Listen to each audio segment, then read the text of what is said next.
భారత ఐక్య విద్యార్థి ఫెడరేషన్ యుఎస్ఎఫ్ఐ విద్యార్థి సంఘం ఆధ్వర్యంలో ఈరోజు జిల్లా విద్యాశాఖ అధికారి గారికి వినతి పత్రం ఇవ్వడం జరిగింది.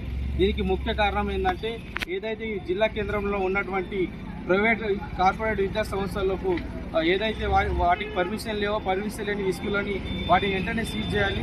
అదేవిధంగా సంవత్సరానికి 2 నుంచి 3 స్కూళ్ళని పర్మిషన్ ఇస్తూ ఉంటే ప్రభుత్వ పాఠశాలలు ఎలా బలపడతాయని మేము ఈ సందర్భంగా మేము ప్రశ్నిస్తూ ఉన్నాం. అదేవిధంగా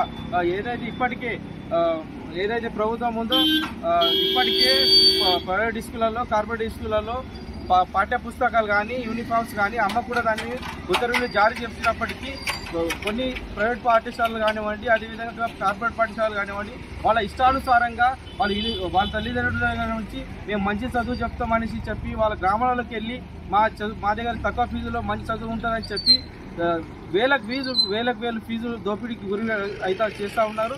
ఆ తర్వాత నేరుగా వాళ్ళు ఈ స్కూల్లో చేరంగానే పాఠ్య పుస్తకాలని యూనిఫామ్స్ అని రకరకాల ఫీజులతోటి వాళ్ళకు తల్లిదండ్రులకు ఇబ్బందికి గురి చేస్తూ ఉన్నారు. వీటిపైన విద్యాశాఖ అధికారులు వెంటనే చర్యలు తీసుకోవాలని ఈరోజు రాష్ట్ర పిలుపులో భాగంగా డిఓ గారికి మేము వినతి పత్రం ఇవ్వడం జరిగింది. లేని ఎడల ఇంతలో కాకుండా ఏదైతే పర్మిషన్ లేని స్కూల్ ఉన్నాయో వాటిపైన కూడా మీరు చట్టపరమైన చర్యలు తీసుకొని వాటిపైన కూడా మీరు ఆ యొక్క స్కూల్ యొక్క గుర్తింపుని రద్దు చేయాలని మేము ఈ సందర్భంగా తెలియజేస్తూ ఉన్నాం. లేని ఎడల మేము దశల వారీగా మేము కార్యక్రమాలు చేపడతామని యుఎస్ఎఫ్ఐ విద్యార్థి సంఘంగా మేము డిమాండ్ చేస్తాము.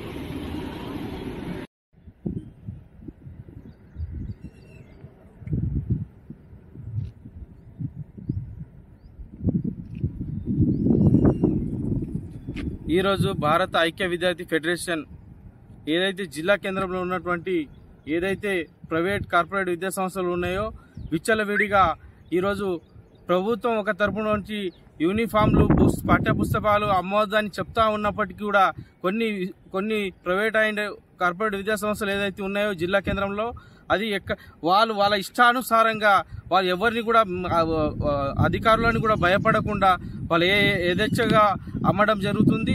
అదేవిధంగా రోజుకు ప్రతి సంవత్సరం 2 నుంచి 3 స్కూళ్లను ఈ విద్యాశాఖ అధికారులు పర్మిషన్ ఇవ్వడం వలన ఈరోజు మన ప్రభుత్వ బడులు ఎలా బలపడతాయనేసి ఈ సందర్భంగా యుఎస్ఎఫ్ఐ విద్యార్థి సంఘంగా మేము అడగదలుచుకున్నాం. అదేవిధంగా ఇప్పటికే ఎన్నో స్కూళ్లకు పర్మిషన్ లేని స్కూల్స్ ఉన్నాయి. విద్యాశాఖ అధికారులు ఏం చేస్తున్నారని అడుగుతా ఉన్నాం.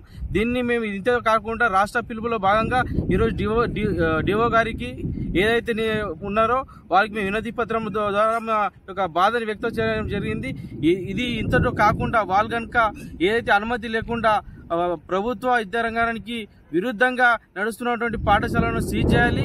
అనుమతి లేని పాఠశాల యొక్క గుర్తింపులు రద్దు చేసి సీజ్ చేసి వాటిపైన కఠినమైన చర్యలు తీసుకోవాలని ఈ సందర్భంగా తెలియజేస్తున్నాం. లేని ఎడల ఏదైతే మీరు విచ్చలవిడిగా ఫీజు పెంచుతున్నటువంటి ప్రైవేట్ పాఠశాలలు కానీ కార్పొరేట్ పాఠశాలలు కానీ అందులో నాన్ టీచింగ్ అసలు వాళ్ళు డిగ్రీ ఫైనల్ ఇయర్ కూడా చదవరు, వాళ్ళని ఉంచుకొని టీచింగ్ చేపిస్తూ ఉన్నారు. అట్లీస్ట్ క్వాలిఫైడ్ టీచర్లు కూడా ఉంచకుండా ఏ విధంగా మీరు టీచింగ్ చేపిస్తూ ఉన్నారు? ఈ విద్యాశాఖ అధికారులు ఎక్కువ చూసి చూడనట్టుగా వ్యవహరిస్తూ ఉన్నారు. కాబట్టి ఈరోజు మేము వినతి పత్రం ఇవ్వడం జరిగింది. ఇప్పటికైనా మీ యొక్క మొండితనాన్ని మానుకొని ఏదైతే విద్యార్థులకు చేరవలసిన విద్య ఉందో ఆ విద్యని అందేటట్టు చూడాలి. ఖచ్చితంగా ఏదైతే అనుమతి లేని పాఠశాలలు కావచ్చు, అదేవిధంగా ఎవరైతే పాఠ్య పుస్తకాలు యూనిఫామ్స్ అమ్ముతున్నారో కార్పొరేట్ కానీ ప్రైవేట్ కానీ ఆ విద్యా సంస్థలపైన కఠినమైన చర్యలు తీసుకోవాలి. లేని ఏడల దశల వారీగా మేము ప్రోగ్రాంలు చేస్తామని ఈ విధంగా మేము హెచ్చరిస్తున్నాం.